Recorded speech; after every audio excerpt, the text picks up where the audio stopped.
उस पर गीत लिखे जाते हैं, उस पर तो फिल्में भी बनी है जिसमें उसे महान बताया गया और एक कहावत भी निर्मित हो गई है, जो जीता वही सिकंदर। पर पोरस सिकंदर युद्ध का असली परिणाम क्या था? दोस्तों, स्वागत है आप सभी का हमारे चैनल में, जिसका नाम है सीरियसली स्ट्रेंज। यहाँ पर हम आपको अद्भुत, रहस्यमय और दिल दहला देने वाली कहानियों से रूबरू कराएंगे। आइए दोस्तों, आज हम जानेंगे कि किस तरह हुआ था पोरस सिकंदर युद्ध और इसकी असलियत क्या थी। ये कहानी है 2000 वर्ष पुरानी। तब भारत में सबसे शक्तिशाली साम्राज्य मगध था।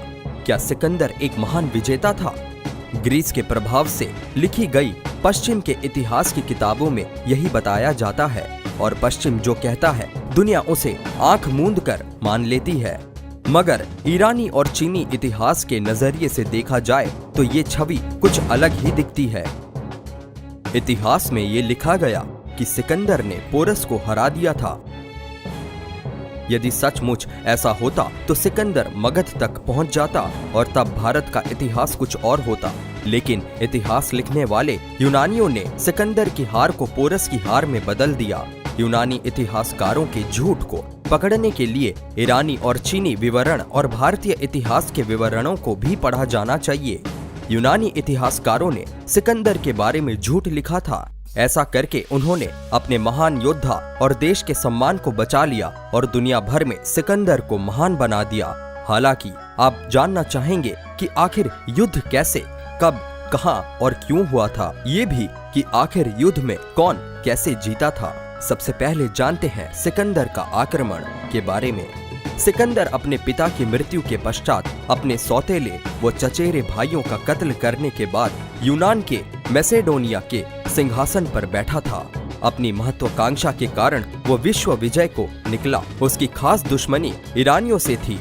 सिकंदर ने ईरान के पारसी राजा दारा को पराजित कर दिया और विश्व विजेता कहलाने लगा। यहीं से उसकी भूख बढ़ गई। सिकंदर को ईरानी कृति शाहनामा ने महज एक विदेशी क्रूर राजकुमार माना है, महान नहीं। बात करते हैं भारत पर किया गया पहला आक्रमण के बारे में।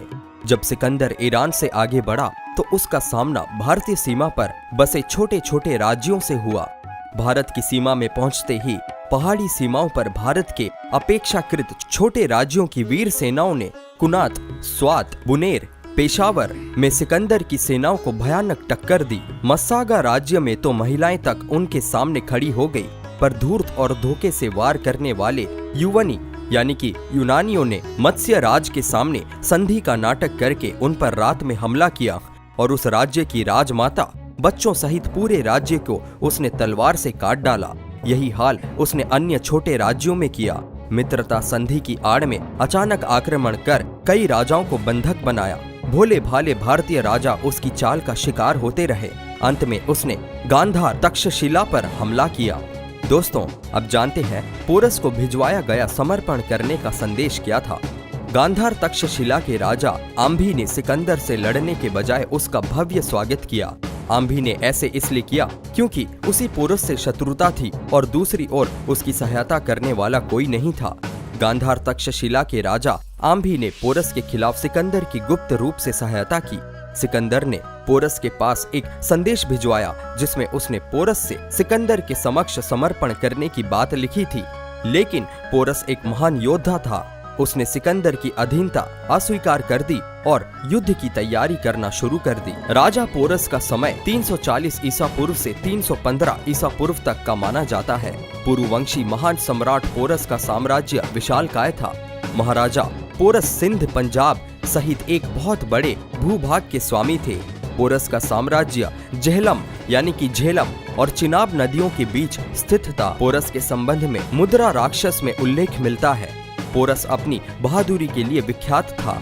उसने उन सभी के समर्थन से अपने साम्राज्य का निर्माण किया था जिन्होंने खुकरायनों पर उसके नेतृत्व को स्वीकार कर लिया था। जब सिकंदर हिंदुस्तान आया और झेलम के समीप पोरस के साथ उसका संघर्ष हुआ, तब पोरस को खुकरायनों का भरपूर समर्थन मिला था। इस तरह पोरस, जो स्वयं सभरवाल उपजाति का था और खुकरायन जाति समूह का एक हिस्सा था, उनका शक्तिशाली नेता बन गया।